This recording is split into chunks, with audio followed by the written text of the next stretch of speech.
Father जय जिनेन्द्र, सभी उपास व तपस्या करने वालों को बहुत बहुत अनुमोदना। और उपास में अपने शरीर को कैसे शक्ति प्रदान करना और एसिड रिफ्लेक्स को कम करना, उसके बारे में आपको मैं एक छोटा सा वीडियो बता रहा हूँ। इसको जरूर लोगों को शेयर करें ताकि उपास में लोगों को सहायता पहुँचा सके। और ये बहुत बड़ा धार्मिक कार्य है। आपको उपास के समय इस तरीके से जल पीना है और इस तरीके से सिप सिप करके जल पीने से आपका सलाइवा साथ में अंदर जाता है, जो न्यूट्रल होता है और आपके एसिड रिफ्लेक्स को कम करता है। अगर किसी को इस तरीके से पीने में समय लग रहा हो तो आप इस तरीके से मुंह में पानी भर लें और जब अंदर करें तो गुड गुड गुड गुड एकदम धीरे धीरे सिप सिप करके सलाइवा के साथ अंदर जाना चाहिए।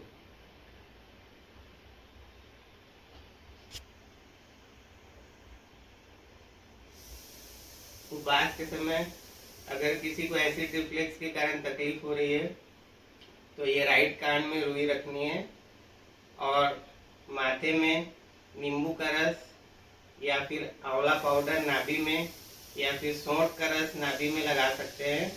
और जब आप स्नान करते हैं उस समय नाभि में काफ़ी देर तक पानी जल डालना है, जिससे एसिड रिफ्लेक्स जो अग्नि है वो शांत होती है।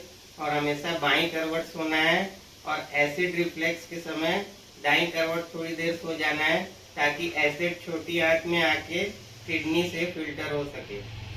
और आपको उपास में अगर किसी और को सहायता देनी हो तो इस तरीके से आप ये स्टमक पॉइंट में पाउडर लगा के ऐसे रबिंग करनी है। इस तरीके से स्टमक पॉइंट में पाउडर लगा के सभी उंगली में इस तरीके से पाउडर लगा के रबिंग करनी है और ये 3 बार अंगूठे से ऐसे एसिड और गैस रिफ्लेक्स कम करना है। और थूक और सलाइवा बार बार गिटकने से उपास में बहुत ज़्यादा राहत मिलती है। मैंने कई लोगों को ये टिप्स बताए हैं और जो भी उपास में समस्या में रहता है या साधु संत किसी के लिए बुलाते हैं तो उनको ये टिप्स बता के ये प्रेशर पॉइंट्स करके और सिखा के उनको काफ़ी आगे बढ़ने की प्रेरणा मिलती है, क्योंकि शरीर साथ देता है तभी अपन आगे बढ़ सकते हैं। और इस तरीके से पैर को मोड़िए नाभि के पास, ये इस तरीके से हाथ से एसिड के कारण जो नाभि में रिफ्लेक्स आ रहा है या गैस आ रही है या नाभि अनसेट हो रही है, ये पैर को इस तरीके से नाभि की तरफ लाना है और सब तरफ धीरे धीरे उंगली से नाभि की तरफ नाभि सेट कर देना है।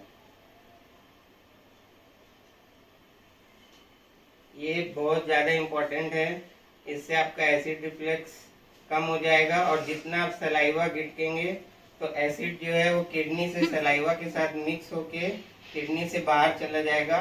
मैं राजा जैन विशेष थेरेपी प्रियदर्शनी कॉलोनी रायपुर छत्तीसगढ़ में मेरा ट्रेनिंग सेंटर है और ट्रीटमेंट सेंटर है। आपको किसी को भी ट्रेनिंग लेनी हो किसी भी तरह की थेरेपीज़ की, मेरे यहाँ बहुत सारी थेरेपीज़ की ट्रेनिंग। उपवास में अगर कभी सर काफ़ी दुख रहा हो तो ये पिट्यूटरी ग्लैंड्स में क्लॉक एंटी क्लॉक रबिंग करनी है। ये हाइपोथैलेमस जो ब्रेन का पॉइंट है इसमें क्लॉक एंटी क्लॉक रबिंग करनी है। और उपास के समय अगर एसिड रिफ्लेक्स ज़्यादा बढ़ जाए तो आपको गहरी गहरी सांस लेनी है, बहुत ज़्यादा इम्पोर्टेंट है। या फिर उपास के समय या लाइफ टाइम अगर बीच बीच में आप गहरी गहरी सांस लेते हैं तो ऑक्सीजन लेवल बॉडी का मेंटेन रहता है और कई सारी बीमारियों से आपको बचाव मिलेगा अगर आप 4, 5, 6 बार भी गहरी सांस लेंगे। क्योंकि अभी जो अपन सांस ले रहे हैं उसमें अपन 40% अपने लंग्स को यूज़ कर रहे हैं और जब आप गहरी सांस लेते हैं तो 70-80% लंग्स यूज़ होते हैं। और जितना ऑक्सीजन बूस्ट होगा उतना मेटाबॉलिज्म बढ़ेगा। अपनी बॉडी का हर फंक्शन ऑक्सीजन के बिना अधूरा है, इसीलिए आप हमेशा मेरे वीडियोस भी देख सकते हैं।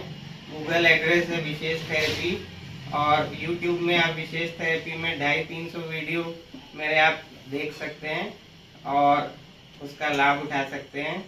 और मेरा फ़ोन नंबर है 9406092999। धन्यवाद।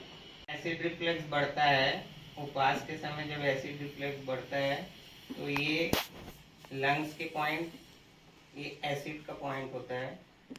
इसमें क्लॉक एंटी क्लॉक धीरे धीरे रबिंग करनी है, और खुद से भी अगर हाथ से आपको एसिड रिफ्लेक्स कम करना हो तो इस तरीके से, ये ब्रेन बॉडी कनेक्शन का पॉइंट है, इससे बॉडी का फंक्शन बढ़ता है। इस तरीके से गोल गोल क्लॉक एंटी क्लॉक रबिंग करनी है, जिससे आपको काफ़ी रिलीफ मिलेगा।